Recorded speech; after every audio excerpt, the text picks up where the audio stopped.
अस्सलाम वालेकुम, कैसे हैं आप लोग सब। मैं हूँ मीना, मेरा नाम महरीन है, मेरी एज है 27 साल।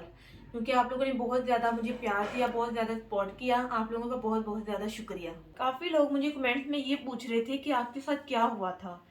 तो मैं आप लोगों को अपनी कहानी खुद बताऊंगी कि मेरे साथ क्या क्या हुआ है। पहली शादी 3 से 4 साल पहले हुई थी। हमारे वो रिश्तेदार नहीं थे, हमें नहीं था पता कि वो कैसी हैं। शादी के कुछ दिन बाद मुझे पता चला कि मेरा शोहर जो है ना वो नशा करता है। मुझे नहीं था पता, ये शादी के बाद ही हमें पता चला। तो मैं फिर भी चुप रही। शादी के कुछ दिन गुजरे तो मेरे शोहर ने मुझे मारना पीटना शुरू कर दिया।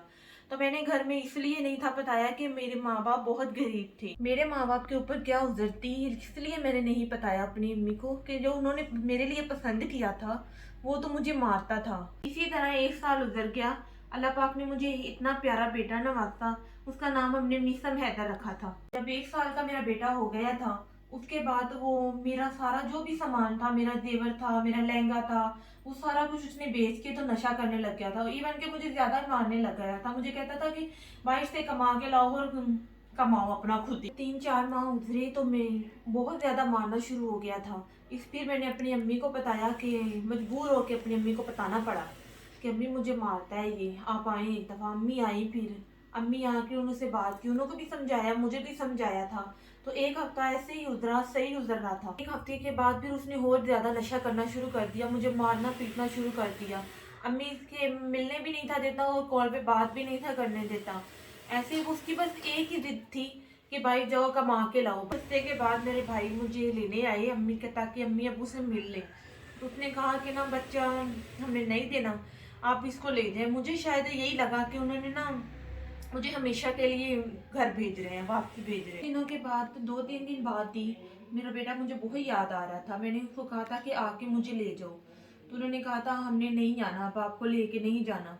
तो कुछ दिन फिर उतरे, फिर उन्होंने मुझे डिवोर्स दे दी थी। जब कुछ दिनों के बाद डिवोर्स हो गई तो रिश्तेदार ऐसी बातें करना शुरू कर दी। लोग पता नहीं क्या क्या बातें करने शुरू कर दी रिश्तेदारों ने, सब ने।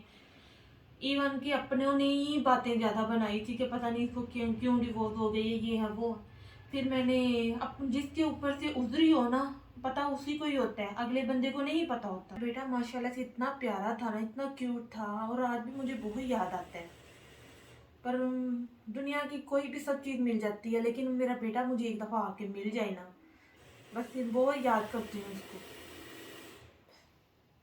तो बोलना भी नहीं सही आता, मैं अपना दुख भी कैसे बयान करूं। मेरी जिंदगी का पहला दुख था जो मैंने हंस के ही बर्दाश्त कर लिया है। शायद ये कह सकते हैं कि मेरी किस्मत ने मुझे खुद बताना शुरू कर दिया था कि मैं कितनी बदकिस्मत हूँ। मेरी जिंदगी का आखिरी वाकया नहीं था, बल्कि ये कह सकते हैं कि मेरी जिंदगी बर्बाद यहाँ से शुरू हुई है। बस मैं यही कहना चाहती हूँ कि मुझे इतना सपोर्ट कर दें कि मैं अपने आने वाले बच्चे के लिए कुछ कर सकूं। बस मैं यही कहना चाहती हूँ कि मुझे इतना सपोर्ट कर दें कि ताकि मेरे आने वाले बच्चे को खुद संभाल सकूं। ओके जी, ये नेक्स्ट वीडियो आने तक अपना ख्याल रखिएगा, मेरी वीडियो को लाइक कर दें। अल्लाह हाफिज। नेक्स्ट वीडियो आने तक अपना बहुत ज़्यादा ख्याल रखिएगा। बस मैं यही कहना चाहूँगी, अल्लाह हाफिज।